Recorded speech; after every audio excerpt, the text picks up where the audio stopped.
Today's material explores how migrating to SAP RISE and S/4HANA public cloud enforces a clean core architecture, fundamentally requiring organizations to externalize their tax and compliance logic onto the SAP Business Technology Platform. Yeah, it really just dives straight into the deep end of the pool with that premise.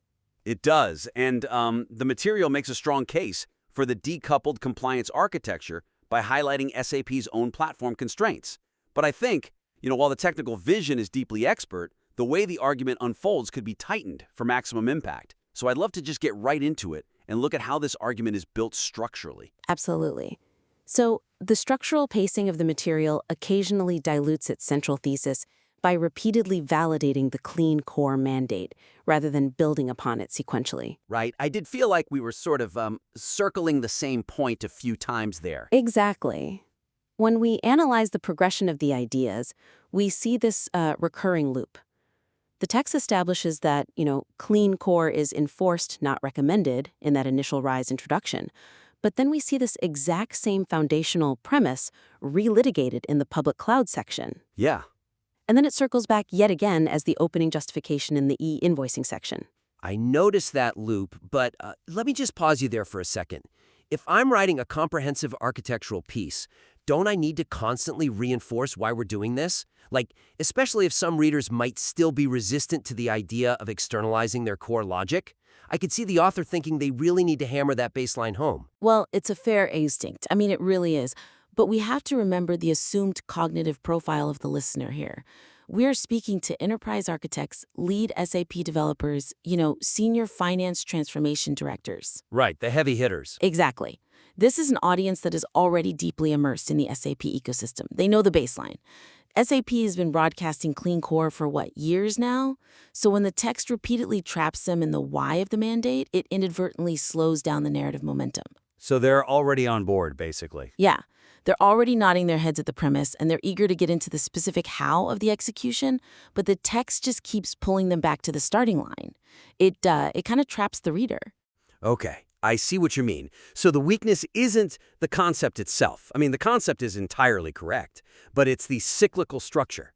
So how do we fix that? What's the structural suggestion here? We need to streamline this opening by establishing the clean core enforcement as a single, incontrovertible architectural axiom right up front. Just plant the flag on page 1. Just get it out of the way. Say it definitively, yeah. And then dedicate the subsequent sections entirely to sequentially constructing the external architecture layer by layer without ever looking back. Okay, let's map out a concrete example of what that edit actually looks like. If I'm looking at the source document, I see a section titled What SAP Public Cloud Actually Tells You. And then later on, there are those introductory RISE-era e-invoicing paragraphs. Right, exactly. So you just merge those. Consolidate them into one highly concentrated, punchy opening statement. You deliver the axiom, clean core is absolute, embedded custom logic is dead, externalization is the only path. Boom. Boom, exactly. Once you do that, you never have to justify it again. That definitely clears the brush. But wait, before we even talk about restructuring the rest of the text, I'm honestly a bit hung up on the technical mechanism of the externalization itself. The material leans heavily into the event mesh. Oh yeah, the event mesh. Right. If I'm a legacy S/4HANA architect, why can't I just use standard API calls to trigger my tax logic? Why do I need this complex, decoupled event streaming layer? Because the material mentions it, but I feel like it assumes I just know why APIs aren't enough. That is a fantastic point, and it's definitely something the text glosses over. Like, why not APIs? Well, because in a high-volume enterprise tax compliance scenario, an API is a point-to-point synchronous connection. Okay. If you have an API querying the core ERP, millions of times a day to check if an invoice is ready for tax calculation, you create massive performance degradation on the S/4HANA side. It's incredibly brittle. So the API essentially is just asking, like, are you ready? Are you ready? Are you ready? And it just chokes the system. Precisely. The event mesh flips that dynamic entirely. The core S4 system doesn't wait for a query. It just shouts, invoice created, into the mesh asynchronously, and then it just moves on with its day. Oh, I love that. Yeah, and then the BTP tax engine catches that event from the mesh, does all the heavy compliance lifting externally, and just sends the result back. It completely protects the core's performance. That is how the decoupled architecture actually saves the system. Okay, that makes total sense. And, understanding that mechanism actually brings me to a structural shift regarding the payoff. The material contains this really fantastic section titled The 5 Things That Change About E-Invoicing.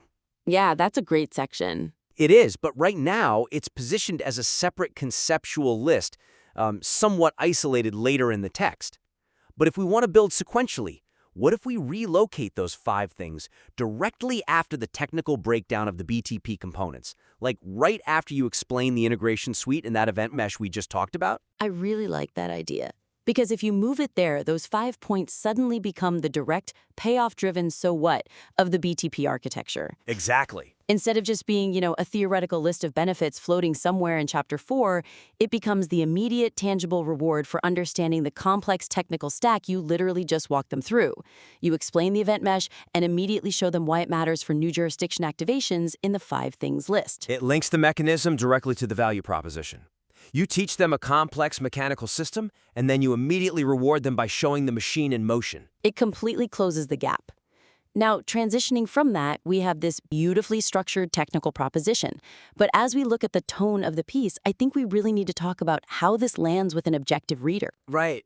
So a key theme running through this material seems to be the absolute reliance on BTP to solve these externalized problems. It feels like we're mapping out a highly sophisticated nervous system for an enterprise. But if I'm an independent architect, I might wonder about the body's risk of rejecting the transplant.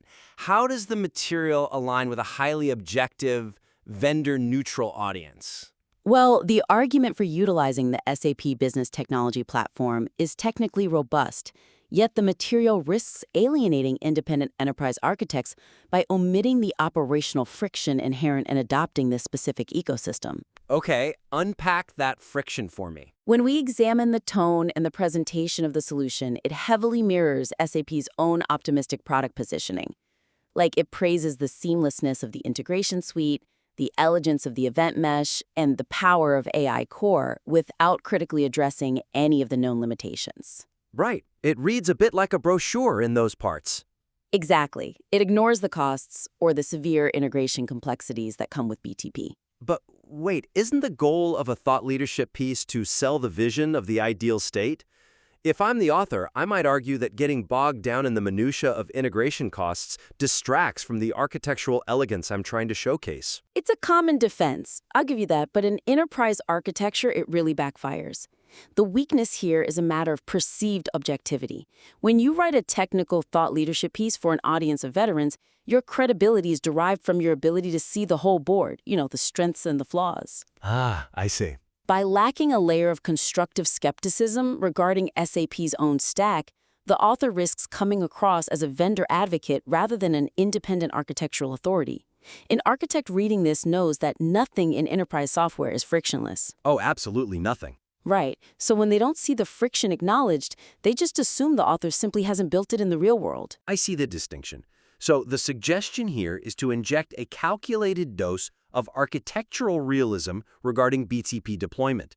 We need to, put some coffee stains on the blueprint. It proves you've actually been on the construction site. Yes, exactly. I love that metaphor. You don't need to tear down the platform. After all, the core argument is that BTP is the necessary path forward.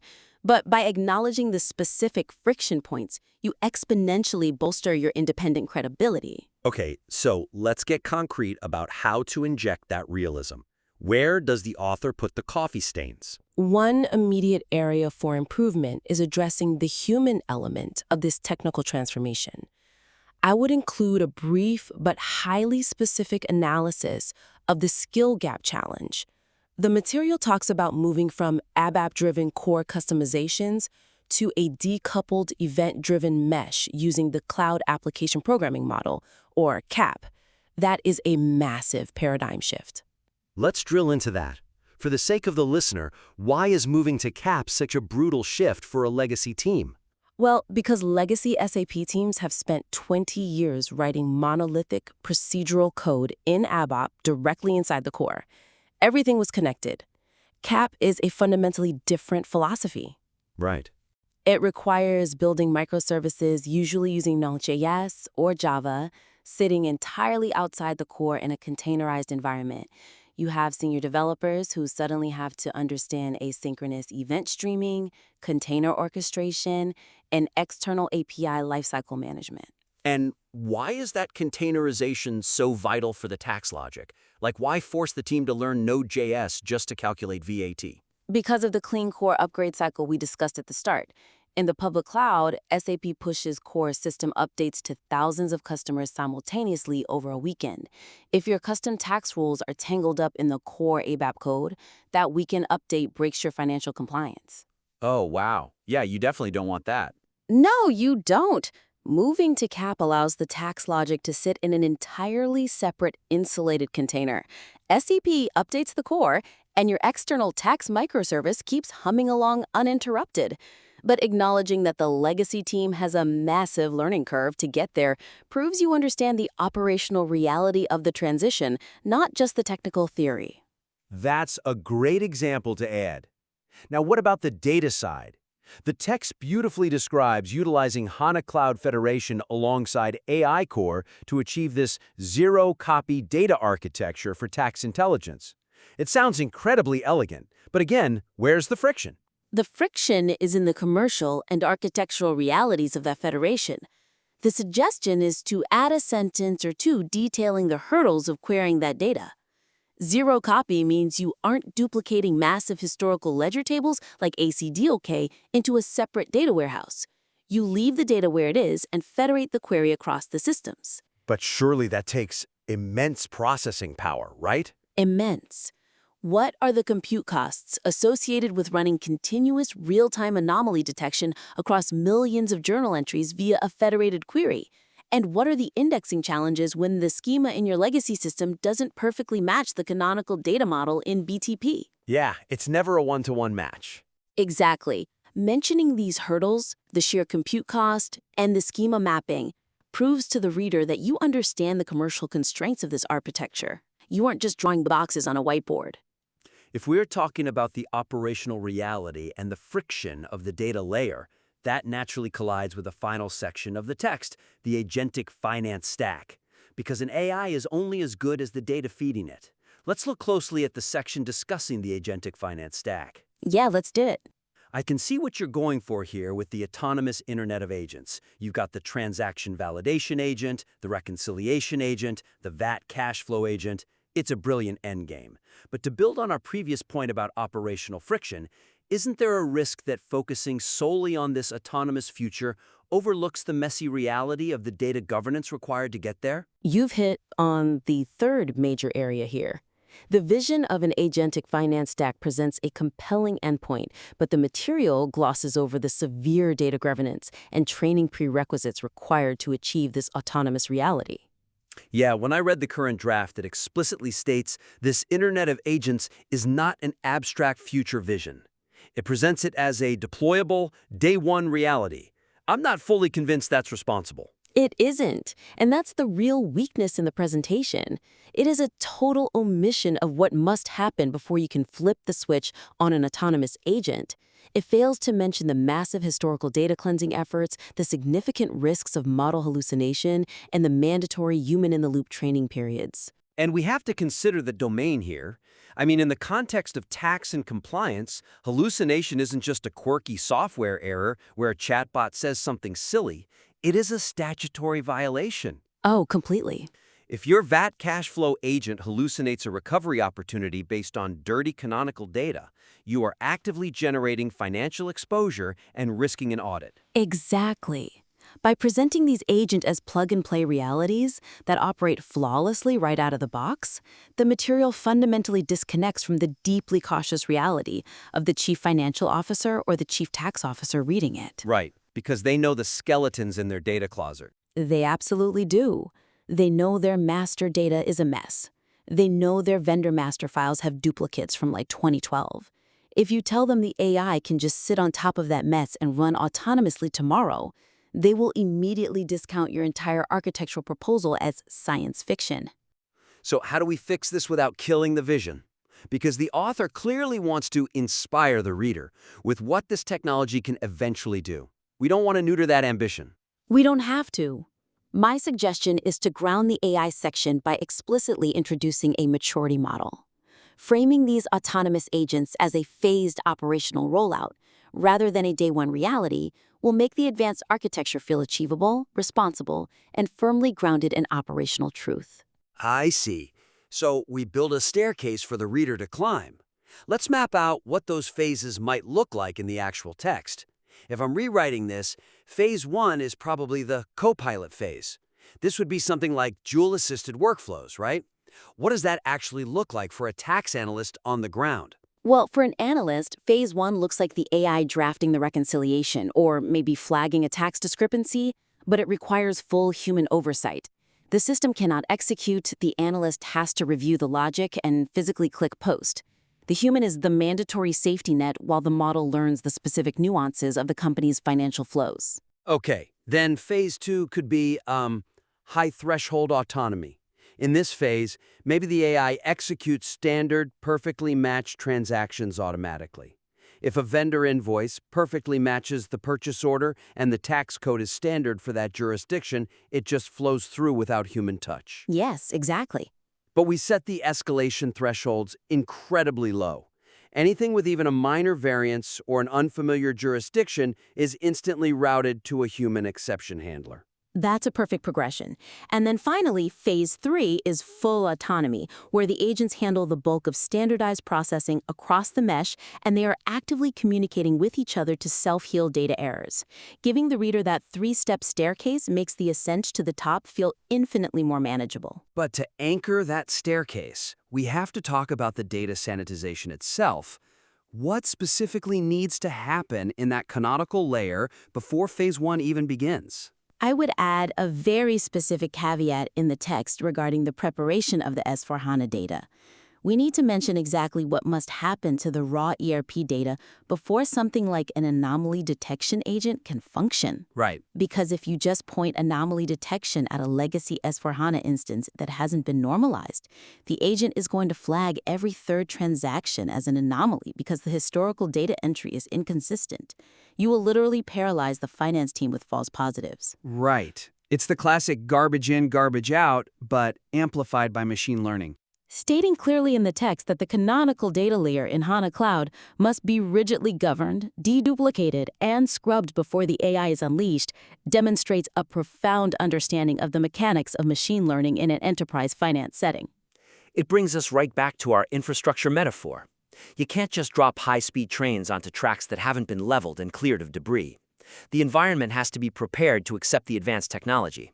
You need the structural axioms laid out efficiently so everyone knows the direction of the track. You need to acknowledge the realistic friction of retrofitting the old engines to build trust. And you need a maturity model to ensure the organization can adapt to the new speed safely.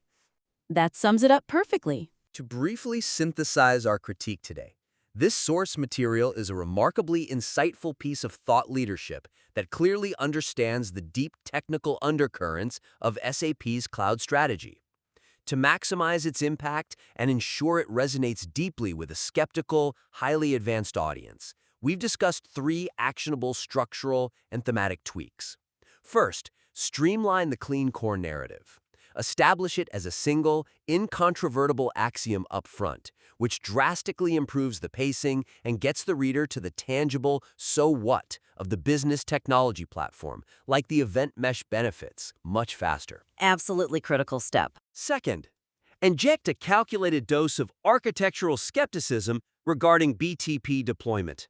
By specifically detailing the skill gaps of moving to CAP and the commercial friction of HANA Cloud Federation, you cement the author's credibility as an objective expert who has actually built these systems. And third, introduce a phased maturity model for the agentic AI stack.